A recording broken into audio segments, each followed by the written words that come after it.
কুরআন সম্পর্কে। একজন কাফের ওয়ালিদ ইবনে মুগিরা বলেছিল যে এটা মানুষের পরস্পরে প্রাপ্ত জাদু। এটা মানুষের কথা, এটা মানুষের কথা। ওয়ালিদ ইবনে মুগিরা একজন কাফের, অনেক বড়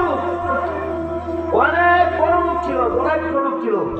10 জন ছেলে সন্তান ছিল তার, 10 জন তার সাথেই থাকতো, 10 জন তার সাথেই থাকতো।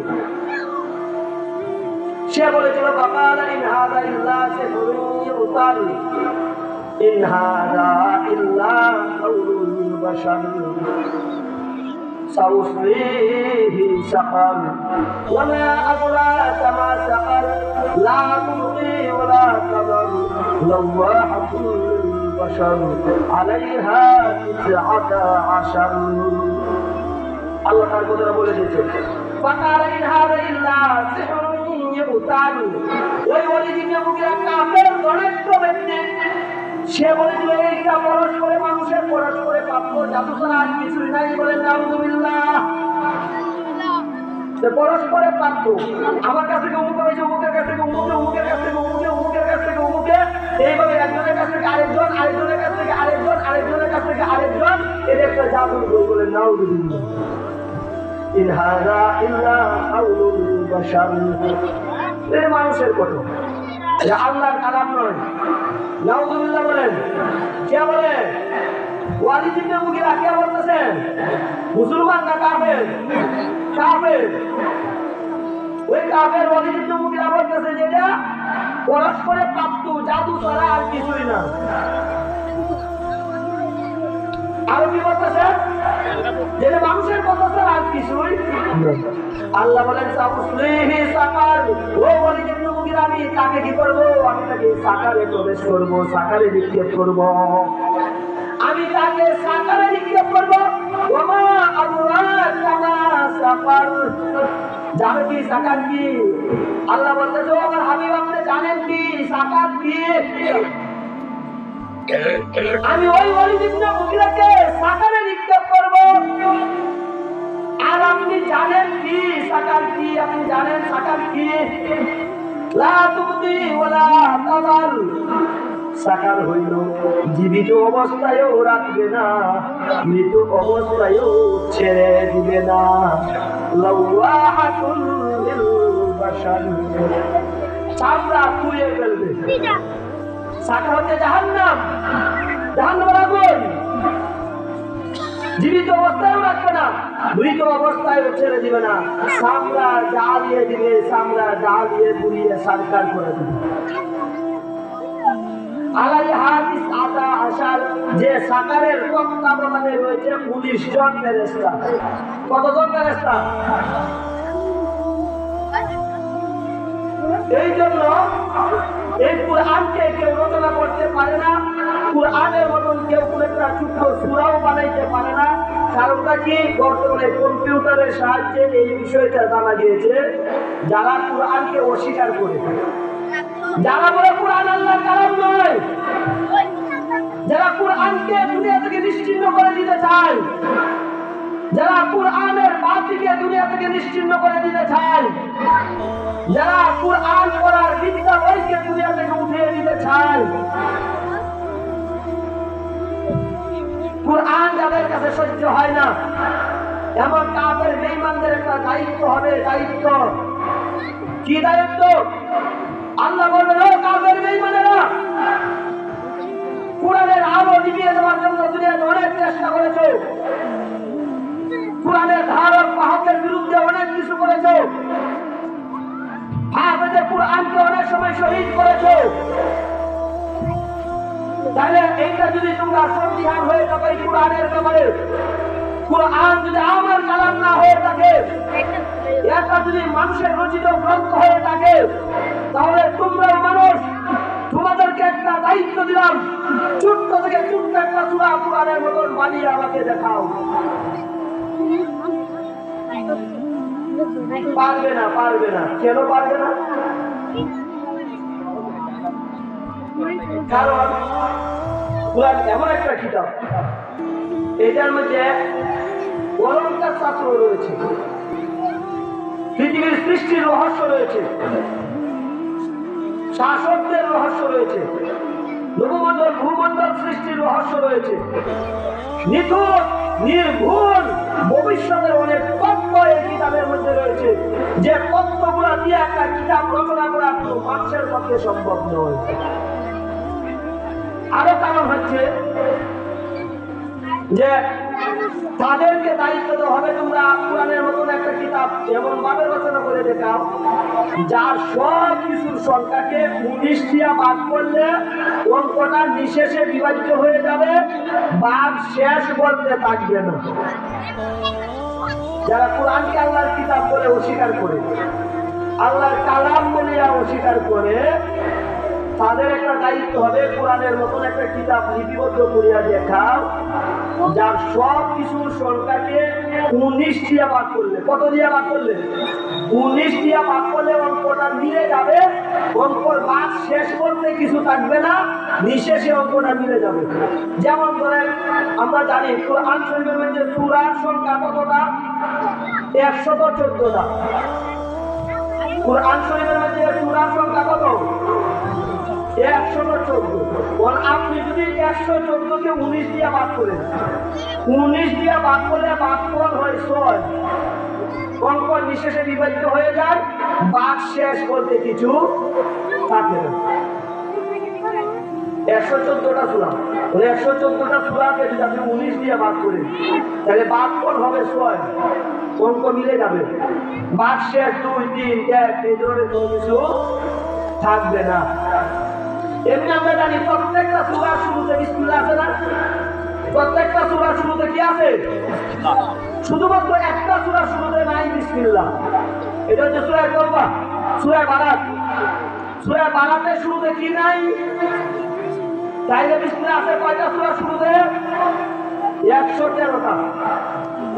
114টা যদি সূরা হয় আর একটা সূরার শুরুতে যদি বিসমিল্লাহ না থাকে তাহলে কয়টা সূরার শুরুতে বিসমিল্লাহ আছে? 113টা সূরার শুরুতে বিসমিল্লাহ আছে। কিন্তু আর একটা সূরার ভিতরে আল্লাহ বিসমিল্লাহ দিয়ে দিয়েছে, তাহলে এখন বিসমিল্লাহর সংখ্যা কত হইল? 114। কত হইল? এই 114কে যদি আপনি 19 দিয়ে ভাগ করেন তাহলে এখানেও অঙ্কটা নিঃশেষে বিভাজিত হয়ে যাবে, ভাগফল 6 হবে, ভাগ শেষ করতে কিছুই থাকবে না। এইভাবে বিসমিল্লাহির রহমানির রহিম, এটার মধ্যে অক্ষর সংখ্যা হলো 19। বিসমিল্লাহির রহমানির রহিমের মধ্যে আরবি অক্ষর আছে কয়টা? 19টা। কয়টা আছে? এখন যদি 19কে 19 দিয়ে ভাগ করা হয় তাহলে অঙ্ক মিলবে নাকি? 19 দিয়ে যদি 19 দিয়ে ভাগ করা হয় তাহলে ভাগফল হবে 1, অঙ্ক কি হয়ে যাবে? বিশেষে বিভাজিত হয়ে যাবে। এইভাবে ইসিম, বিসমিল্লাহর মধ্যে যে ইসিম শব্দটা আছে, বিসমিল্লাহর মধ্যে যে ইসিম শব্দটা আছে, ইসিম শব্দটা পুরা কুরআন শরীফের মধ্যে আছে 19 বার। কতবার আছে? বিসমিল্লাহর মধ্যে যে ইসিম শব্দটা, ইসিম শব্দটা পুরা কুরআন শরীফের মধ্যে আসছে 19 বার। তাহলে এখানেও যদি 19কে 19 দিয়ে ভাগ করা হয় ভাগফল হয় 1, ভাগফল হয় কত? অঙ্ক নিঃশেষে বিভাজিত হয়ে যায়। কাটাকুটি না ভাগ শেষ থাকবো? কোনো ভাগ শেষ নাই, অঙ্ক মিলে গিয়েছে, অঙ্ক নিঃশেষে বিভাজিত হয়ে গেছে। ইসিমের পরে আল্লাহ শব্দটা, বিসমিল্লাহ, ইসিমের পরে কি আছে? আল্লাহ শব্দটা পুরা কুরআন শরীফের মধ্যে আসছে 2698 বার। বলেন সুবহানাল্লাহ। আল্লাহ শব্দ পুরা কুরআন শরীফের মধ্যে 2698 বার এসেছে। ওই 2698কে যদি 19 দিয়ে ভাগ করা হয় ভাগফল 142 হয়। এখানে অঙ্ক নিঃশেষে বিভাজিত হয়ে যায়, ভাগ শেষ বলতে কিছুই থাকে না। 2698 বার। আল্লাহ শব্দটা, আল্লাহ শব্দটা পুরা কুরআন শরীফের মধ্যে কতবার আসছে? 2698 2698 19 ভাগ করলে ভাগফল কত হয়? 142। ভাগফল কত হয়? অঙ্ক নিঃশেষে বিভাজিত হয়ে যায়। আল্লাহ শব্দের পরে রহমান, বিসমিল্লাহির রহমানির রহিম। রহমান শব্দটা পুরা কুরআন শরীফের মধ্যে 57 বার এসেছে। বলেন সুবহানাল্লাহ। কতবার এসেছে? 57 বার। রহমান শব্দটা পুরা কুরআন শরীফের মধ্যে 57 বার এসেছে। এই 57কে যদি 19 দিয়ে ভাগ করা হয় তাহলে এখানে 5 উপর হয় 3, ভাগফল কত হয়? আর যদি 60 দিত তাহলে ভাগফল 19 দিয়ে বিল করা 3 অবশিষ্ট থাকতো। ঠিক আছে, বামে এক এক মিলে 20 করে ভর্তি। তাইলে 57 বার এসেছে। 57 বার। রহমান শব্দটা পুরা কুরআন শরীফের মধ্যে এসেছে 57 বার। ওই 57কে যদি 19 দিয়ে ভাগ করা হয় ভাগফল হয় 3। অঙ্কটা এখানেও নিঃশেষে বিভাজ্য হয়ে যায়। ভাগ শেষ বলতে কিছুই থাকে না। রহিম, রহিম শব্দটা পুরা কুরআন শরীফের মধ্যে এসেছে 114 বার। বলেন সুবহানাল্লাহ। রহিম শব্দটা এসে কতবার? 114 বার। রহিম শব্দটা আইছে 114 বার। এই 114কে যদি 19 দিয়ে ভাগ করা হয় তাহলে এই 114কে যদি 19 দিয়ে ভাগ করা হয় ভাগফল এখানেও 6 হয়। ভাগ শেষ বলতে কিছুই থাকে না। এখানেও অঙ্কটা নিঃশেষে বিভাজ্য হয়ে যায়। এই যে ভাগ করলাম, এই শব্দের ভাগফল আছে না, কোনটার ভাগফল 6, কোনটার ভাগফল 142, কোনটার ভাগফল হলো কি 1, কোনটার ভাগফল 3। এই শব্দের ভাগফলকে যদি এখন যোগ করা হয় তাহলে যোগ ফলটা হয় 152। শব্দের ভাগফলকে যোগ দিলে যোগ ফলটা হয় কত? 152। এই 152কে যদি আবার 19 দিয়ে ভাগ করে ভাগফল হয় 8। এখানে অঙ্কটা নিঃশেষে বিভাজ্য হয়ে যায়। এখানেও ভাগ শেষ বলতে আর কিছুই থাকে না। 152কে আপনি 19 দিয়ে ভাগ করলেন, 152কে 19 দিয়ে ভাগ করলে ভাগফল হয় 8। অঙ্ক মিলে যায়, ভাগ শেষ বলতে কিছু নাই। 4টা শব্দ ইসিম, কুরআন শরীফের মধ্যে ইসিম শব্দটা এসেছে 19 বার। আল্লাহ শব্দটা এসেছে 2698 বার। রহমান শব্দটা এসেছে 57 বার। রহিম শব্দটা এসেছে 114 বার। এই 4টা শব্দকে যদি একত্র করা হয়, 4টা শব্দকে যদি একত্র করা হয়, 4টা শব্দের মোট সংখ্যাকে যদি একত্র করা হয় তাহলে মোট সংখ্যা দাঁড়ায় 2888।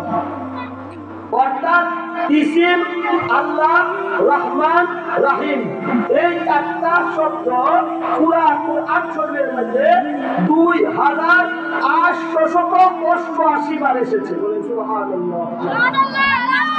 কতবার এসেছে? 4টা শব্দ 2888 বার। এখন যদি আপনি এই 2888কে 19 দিয়ে ভাগ করেন ভাগফল হয় 152। এখানে অঙ্ক নিঃশেষে বিভাজ্য হয়ে যায়। এখানে অঙ্ক কি হয়ে যায়? নিঃশেষে বিভাজ্য হয়ে যায়।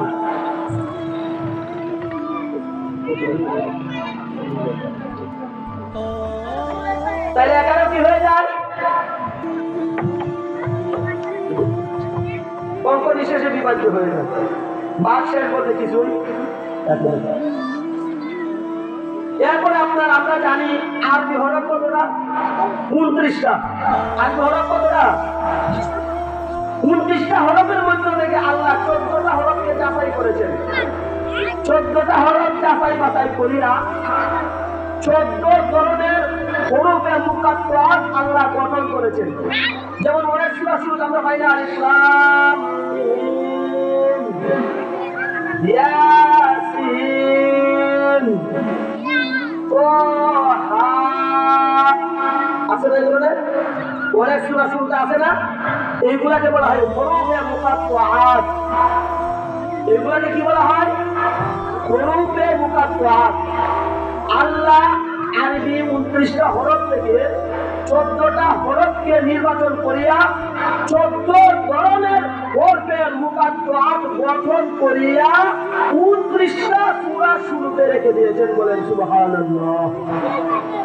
আলিফ লাম মিম ইয়াসিন তাহা, এই ধরনের 29টা সূরা শুরুতে এই ধরনের হরফ রয়েছে। তবে 14 আরো 14টা হরফ নির্বাচন করিয়া 14 ধরনের হরফের মুকাত্তাত বানাইয়া 29টা সূরা শুরুতে দিয়েছেন আল্লাহ রাখিয়া। তবে 14 আর 29 মিলিয়া কত হয়? 57। কত হয়? 14 28 28 আর 29 57 না? 14 28 আর 29 কত হয়েছে? 57। এই 57কে যদি এখন আপনি 3 দিয়ে 19 দিয়ে ভাগ করেন, এই 57কে যদি আপনি 19 দিয়ে ভাগ করেন আবার কি হইল? 72 হইল। 72 এখানে অল্প নিঃশ্বাসে বিভাজ্য হয়ে যায়। আল্লাহু আকবার। এই ধরনের মিল রাখিয়া একটা কিতাব রচনা করা কোন মানুষের পক্ষে সম্ভব না। এই জন্য আল্লাহ বলেছেন ওয়াইল্লাম তাফআলু ওয়া লান তাফআলু ফাত্তাকুন নারাল্লাতী ওয়াকুদুহান নাসু ওয়াল হিজারা উইদ্দাত লিল কাফিরিন।